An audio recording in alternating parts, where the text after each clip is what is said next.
rather than just go over a lot of ground that you've already heard, I just want to make a few distinctive points and perhaps just start by explaining where I and my party come from on the issue of Brexit and the European Union. We are unapologetically a pro-European party. We are united in supporting Remain within the European Union. And we take the view that Brexit is something which is not inevitable. It can be stopped. It should be stopped. We believe it's contrary to our national interest. We find it impossible to see how exit from the European Union can possibly produce a better outcome than the one we currently have. And in order to achieve that, what we are arguing for and working politically with people in other parties is to achieve a vote, a popular vote, on the final deal in which exit from Brexit is one of the options. So that's where I and my party stand. I thought it would be useful to start with a bit of immediate context, because there are many arguments pro and against Brexit. They've swirled around for months, if not years. But I think one of the things which we now need to think carefully about is the international context in which Brexit is taking place. I happen to share the British government's objective of Britain being an open, global, outward-looking country. But if there were ever a time to embark upon Brexit with that objective, this is not it. Because what is happening, and it's literally happening as we speak, is we're getting a descent into insecurity, economic nationalism. This is absolutely the wrong time to be even contemplating venturing out of the framework of the European Union. I mean, it's a little bit as if somebody has decided that they're going to go wandering in the mountains. Maybe that's what they want to do. But when the time comes, there are warnings of blizzards. They haven't got a map. They haven't got a compass. But they decide they're going to go into the mountains anyway. And this is roughly where the British government now is. But let's sort of break that down a little bit. The first is the United States, most important economy in the world, traditionally the basis of a rules-based, globalized order, which the European Union was part. I mean, what has happened in the United States, you all know, the Trump administration, within the last week, Trump has quite explicitly embarked on trade conflict with the rest of the world, expressed a belief in economic nationalism, challenging the basic rules of the system. We will know by Friday how the European Union is going to react to the imposition of tariffs on steel. There probably will be some retaliatory measure. It's then a reasonable working assumption that the Americans will proceed to the next step, which will be a tariff on automobiles, and the conflict will escalate after that. And what is extraordinary in this situation is that the British government hinges a lot of its arguments about the post-Brexit world with making a special trade deal with the United States and other non-European Union countries. The problem with this, of course, is that they're dealing with a government, administration, which is profoundly hostile to an open trading system in which the government believes. It defines enemies, economic enemies, as countries which run trade surpluses with it, which happen to include the UK. And the prospects for negotiating a trade deal with the United States, which are in any way favorable to the UK, are extremely difficult to imagine. We know, because it's already been made clear, that if the Trump administration were to negotiate a trade deal with the UK, it would involve severe compromises on things like food standards, They have a very strong interest in their service-based companies acquiring access to our public services. We know from the TTIP negotiations, which took place 2 years ago, that the European Union took a very firm line on not conceding on those points. But it's almost certainly the case that if the British government wanted a deal with the United States, they would have to concede on them. So that's one of the ways in which the environment is changing very much for the worst. And then we have Russia. Until quite recently, Russia was seen as a reasonably friendly country with which Britain could do business. Indeed, when I was Secretary of State in the Cabinet, I went to Russia several times to promote trade with Russia. It was actually doing pretty well.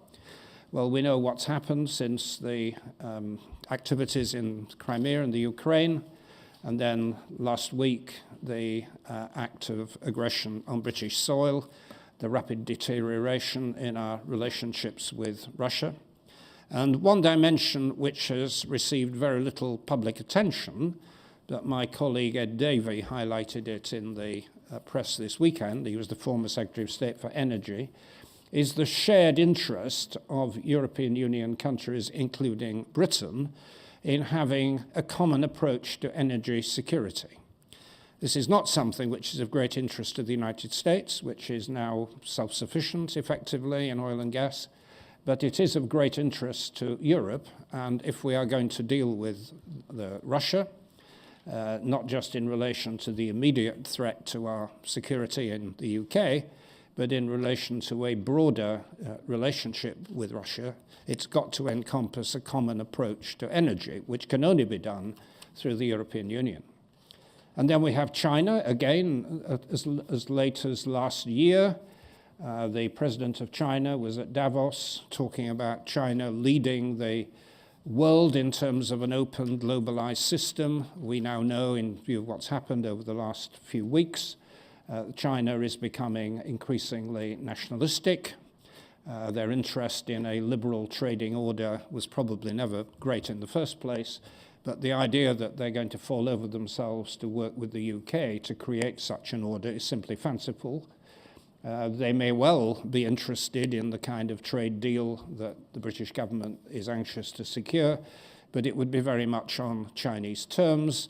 Amongst other things, they've made it quite clear that they would expect to be regarded as effectively as a developed economy from a trade point of view, exempted from anti-dumping actions and the like, a so-called market economy status. And if Britain were to sign up to a trade deal of that kind, it would immediately put us at odds with the United States. So this idea that you can simultaneously reach out and have trade deals with the United States and China is simply not plausible. And then there are the other big emerging market economies where Britain is being urged by the government to look to a new bright future. And if you go down the list, you start with Japan and Korea, which of course already have trade deals with the European Union that they're not going to give up. Then you have Turkey, Brazil, Indonesia, and the rest, most of which have pretty protectionist trade policies and certainly don't share the British economic vision of a liberal free trading order. So where are all these new trade deals going to come from if we leave the European Union? A great deal of hope is being invested in the Commonwealth, and you may be aware that in the next few weeks there is going to be a big gathering of heads of government in London, a Commonwealth summit, and there will be people arguing that if Britain can somehow reconstruct preferential trade arrangements with the Commonwealth, all will be well. In fact, it won't, because of the 78 preferential trade agreements the European Union already has outside of Europe, a large number of them are with countries in the Commonwealth, African, Caribbean, Pacific. The vast majority of those countries have absolutely nothing whatever to gain by abandoning their preferential relationship with the European Union in order to seek a bilateral agreement with the UK. It makes very little sense. And of course, there are people who have a kind of perhaps rather sentimental view of history, who want to recreate the close links that Britain once had with Commonwealth countries. I can perhaps just speak from experience, because 30 years ago I used to be a member of the Secretariat, which oversees the Commonwealth, and there were attempts made at that time, Mrs. Thatcher was the Prime Minister, to recreate a preferential trade arrangement based on the old imperial tariff. I can assure you there was absolutely no interest whatever in the new Commonwealth in bringing back that historical structure. So all of these possibilities are very seriously limited. And that raises the very basic question, which is why in this very insecure world, Britain wants to depart from the secure, open, liberal, rules-based system of the European Union in order to strike out on its own. The former chief official in my department when I was in government, a man called Martin Donnelly, recently spoke very eloquently on this subject, and he said it's a little bit like somebody giving up a 3-course dinner in order to have a bag of crisps. Such is the imbalance between what we would be losing and what potentially we could expect to gain. But all of that is sort of big picture stuff. I'll just make a few comments on where we currently are. There will, of course, be a major Council of Ministers discussion this week on Thursday, designed to secure a so-called transitional arrangement so that Britain can leave in an orderly way over a 20-month period. I've no doubt that such an agreement will be reached of some kind. And indeed, an hour or so ago, David Davis announced that effectively an agreement had been reached. I don't think we should be deluded into what that signifies. All that is happening is that the can is being kicked down the road. We have absolutely no idea what, after the transition, will happen. It seems very likely that what the British government will be trying to achieve in relation to the European Union is a loose free trading agreement based on the model that Canada already has with the European Union. Of course, this doesn't cover the service sector, which is 80% of the UK economy. It provides nothing in terms of access for financial services, creative industries, digital industries, which are the heart of the modern economy. So that we are in danger of losing much of that access that we currently enjoy. Indeed, the Prime Minister's now more or less explicitly acknowledged that the arrangement we have will involve less access and therefore less economic benefits than we currently enjoy today. Moreover, the agreement which is being considered for this week will not come to any conclusion on what you do about the Irish border, which is a profoundly difficult problem. It's impossible to see how, in practice, Britain can leave the customs union and single market without creating a border in Ireland, and therefore reopening many of the unresolved questions about Ireland which were captured and at least temporarily resolved with a view to long-term solution in the Good Friday Agreement. So all of those problems, the issues around Gibraltar, which are lurking in the background, those very, very difficult issues are not being solved. They're merely being postponed. And the possibility arises still that after the transition, Britain could be leaping into a great void of uncertainty. And so if you're in one of our key services industries, or if you're in one of the manufacturing industries, which enjoy the privileges of the customs union in terms of its complex supply chains, the future remains a very, very uncertain and a very unsatisfactory one. Perhaps just one other topical issue which plays into the arguments we're currently having about the European Union. You will have read in the papers yesterday about this strange story of Cambridge Analytica and the role played by Facebook and its big data platform. I don't want to get into the Cambridge Analytica aspects of it, but one of the things which it highlighted is the extent to which the global economy is now dominated by a handful of extraordinarily large, powerful companies, of which Facebook's one, together with Google and Apple and Amazon. And it does raise the basic question about how nation states, Britain, France, Germany, Italy, the rest, are to deal with companies of this scale and importance, which can override national sovereignty in relation to their standards, in relation to their regulatory arrangements, and particularly in relation to tax. And the one organization at the moment which is actually coming to grips with these very large global corporations is the European Commission. And the work of Margrethe Vestager, who was the relevant commissioner, suggests that, at the moment there is only one organization which actually understands the problem and is shaping up to deal with it. And it again raises the basic question about why is Britain wanting to walk away from a structure which protects our interests in quite fundamental ways. So on the broader question of Europe, I will leave it there. If there is a few minutes, I'm happy to take questions now. I just want to finish up with referring to the question about how we campaign. Because as I said in the introduction, I don't think it is inevitable that Brexit happens. I think it could stop. In fact, one of the worries at the moment is there are very large numbers of people in the UK who hate what's happening, but are shrugging their shoulders and say, well, there's nothing we can do about it. And I think there is something we can do about it. There will be a growing crescendo of concern and indeed anger as the full nature of Brexit becomes apparent in the next 6 months or so. And there will be a growing intensity of campaigning. For my part, I and my party will work with other people. We're happy working with people in other parties, in the various campaigning groups, in order to make sure that the forces of unity, of retaining our membership of the European Union, are effectively heard and bear upon Parliament and government. I'm exploring the possibility, for example, that other people may wish to join my party because we have a campaigning platform, 100,000 people, but retain membership of their own groups if that is what they prefer.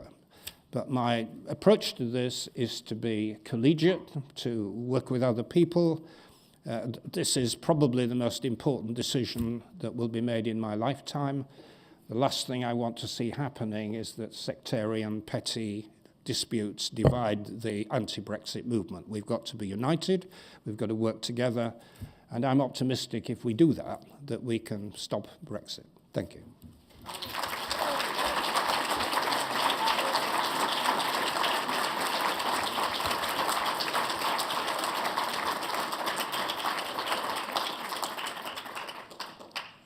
I think we do have a few minutes if anybody wants to ask questions.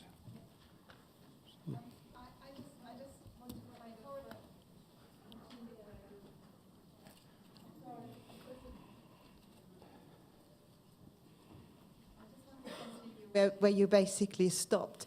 I mean, you're talking that Brexit can be stopped, but can you explain to me or to us, I mean, what would be the processes? How can this be put in place, or the political means or tools that how this can be stopped? Well, there is a whole series of decision points in the next few months, some in Parliament, some outside Parliament. And the more effective the public are in expressing their opinions, the outcome will be different. For example, there will very probably be a vote in Parliament, maybe within weeks, certainly within the next couple of months or so, on the question of whether Britain should stay in a customs union with the European Union. And although that is a somewhat technical issue, it is profoundly important, because a customs union was at the heart of the structure that Britain joined originally. And it's in practical terms enormously important for manufacturing industries, which have an enormous amount of cross-border trade, the widgets going backwards and forwards, components, which would be wrecked if barriers and testing had to happen. It's also of enormous importance for the Irish question, because one of the reasons why a border will be recreated in Ireland is because of the need for customs checks. So if Parliament can be persuaded to vote in favour of Britain remaining within the customs union, then that is a very significant moment. And much of that will hinge on whether a sufficient number of Conservative MPs are willing to rebel against what will no doubt be a fairly heavy whip from their side. So if you happen to live in a constituency where there is a Conservative MP, intensive lobbying, going to see them, writing to them, trying to make your influence to bear will be critical. So that's the first step. Then in the autumn, there will be a big vote in Parliament on, quote, a meaningful deal, a meaningful vote on the deal. Parliamentarians will have to approve or disapprove what the government has negotiated. And then we hope there will also be a vote on whether or not there should be a popular vote, referendum, on the results of the deal. And that is something I and my colleagues are pressing for. So within the next 6 months, there will be a whole series of critical decisions in which the votes of individual MPs will matter enormously. And that's where you, the public, have an opportunity to bring your own feelings to bear. Thank you. Quick question, since this is a gathering mainly of EU citizens... Sorry, I'm not saying... Since this is a gathering mainly of EU citizens, it occurred to me that perhaps something about the local elections coming up, because EU citizens can vote in local elections, and in some EU countries, even though they're administratively different, local elections are seen as a signal to national government as well, the results. Do you have any thoughts about that, and would you encourage people here to register to vote in the local elections in May?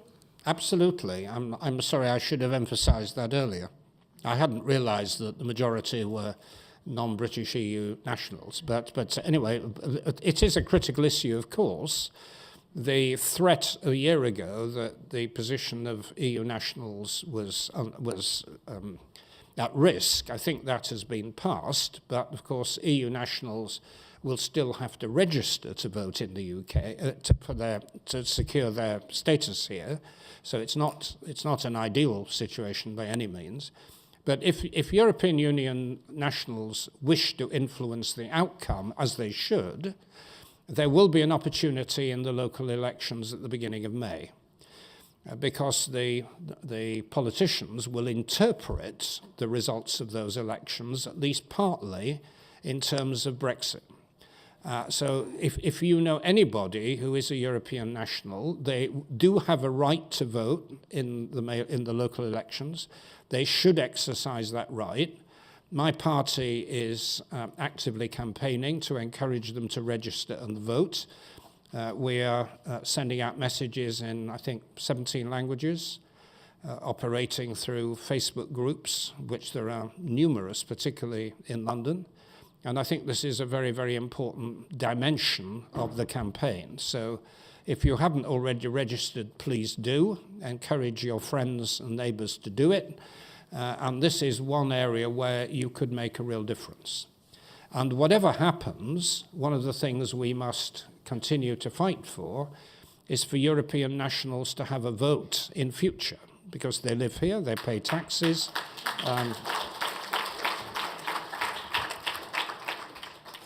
As I'm sure, I don't know whether you are aware, but if you come from a Commonwealth country, and there are large numbers of Commonwealth countries, some of which have no connection with Britain, whatever, historically, like Mozambique and Cameroon, if you step off the plane from those countries, you're entitled to vote as a Commonwealth citizen. I think that's right. I'm not against it, but it is bizarre and frankly outrageous that Commonwealth citizens have unrestricted rights to vote here, but EU nationals don't, and we should rectify it.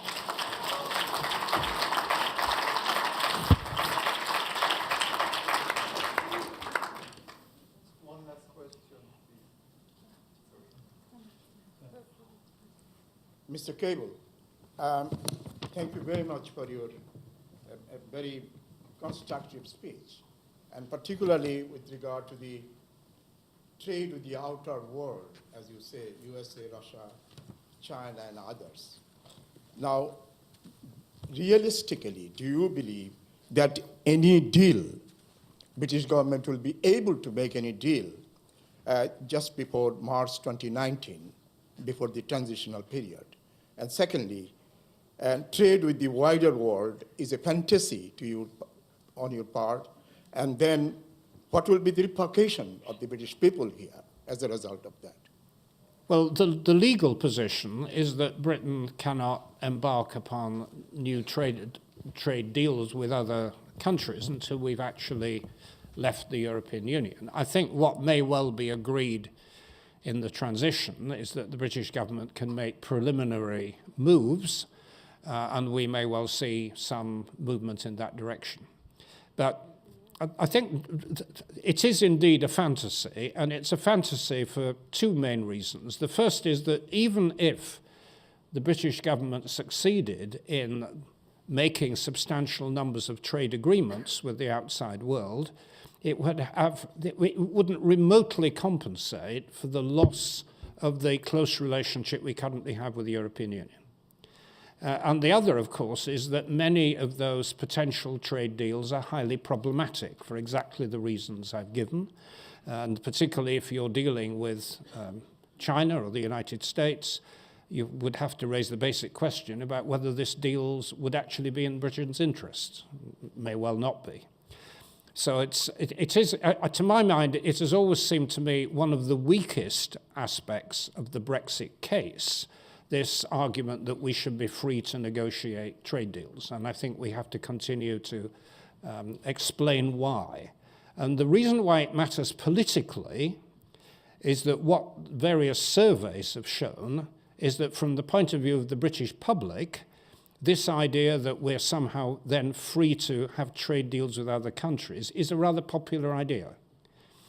The fact that it's problematic, the fact that there's nothing whatever to stop us trading with those countries at the moment, the fact that Germany maybe sells 3-4 times as much to China and India as we do already. I mean, these points need to be made, because that's one area where the Brexiteers have won the public argument, or are winning it, but there is a strong rebuttal that we need to make. Thank you.